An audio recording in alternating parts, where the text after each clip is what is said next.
दोस्तों आप सपोज करो कि एक ऐसा देश जो कभी कुछ इस तरह से दिखता था, जहाँ पर भारी पॉवर्टी, अनएम्प्लॉयमेंट और क्राइम का रेट बहुत ही ज्यादा हो और हद से ज्यादा आबादी और इलिटरेसी हो। ये कुछ साल पहले 1965 में सिंगापुर की हकीकत थी। जी हाँ, लेकिन कुछ सालों में ऐसा क्या हुआ जो अब सिंगापुर टॉप 5 रिचेस्ट कंट्री में जाना जाता है। 25 से 30 सालों में ऐसा क्या चमत्कार हुआ जो अब सिंगापुर अब इस तरह से दिखता है, ना कि इस तरह से। ना के बराबर करप्शन, ना के बराबर क्राइम, ना के बराबर अनएम्प्लॉयमेंट। आज सिंगापुर को टॉप डेवलप कंट्री में माना जाता है। सिंगापुर यहाँ से यहाँ तक कैसे पहुँचा? सिंगापुर दुनिया के छोटे देशों में शुमार है, जो केवल 720 स्क्वायर किलोमीटर एरिया में फैला हुआ, यानी एरिया में देखा है तो दिल्ली का लगभग आधा। और 59 लाख की आबादी वाले इस देश के प्रति व्यक्ति की जीडीपी $90,000 है, इसलिए इसे विकसित देशों की श्रेणी में रखा जाता है। आपको बता दें, सिंगापुर को इतना शानदार बनाने में ली कुआन यू का सबसे बड़ा हाथ है, जो 1958 के बाद सिंगापुर के पहले पीएम बने।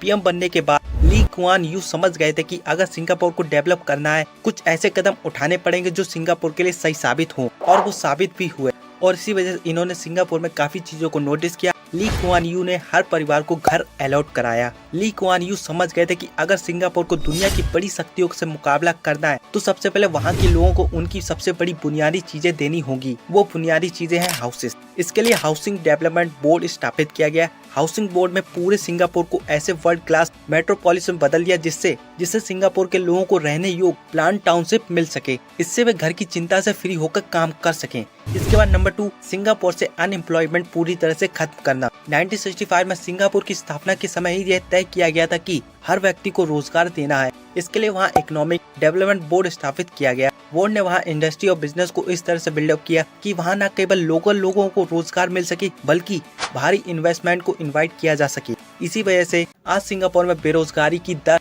2% फीसदी से भी कम है, यानी 100 लोगों में 99% लोगों के पास काम है। फिर नंबर 3 है जो है हेल्थ केयर। 1965 में सिंगापुर की हालत को नोटिस करते हुए हेल्दी सिटीजन ही हेल्दी सोसाइटी और नेशन का निर्माण कर सकता है। इसी प्रिंसिपल को मानते हुए सिंगापुर में सभी को सस्ती हेल्थ केयर फैसिलिटी प्रोवाइड करवाना शुरू किया। लेकिन इसके लिए पूरी स्पेंड सरकार नहीं देती, इसका 1/3 खर्च सरकार देती है और 2/3 खर्च लोगों से कंपलसरी करवाया जाता है। मगर जो पब्लिक स्पेंड करती है वो फुल अमाउंट हेल्थ इंश्योरेंस में स्पेंड किया जाता है। दोस्तों इसके अलावा ली कुआन यू ने और भी ऐसे काम किए जो सिंगापुर को बिल्ड करने में मदद किया है, जैसे free trade policy, full advantage of geographic location, corruption free Singapore को बनाना, इंफ्रास्ट्रक्चर पर जोर। और इनको भी डिटेल में बताने लगा तो वीडियो और भी ज्यादा लंबा खिंच जाएगा, इसलिए वीडियो में बस फिलहाल इतना ही। ऐसे ही और इन्फॉर्मेटिव फैक्टिव वीडियोस के लिए वीडियो को लाइक एंड चैनल को सब्सक्राइब एंड फॉलो कर देना। जय हिंद।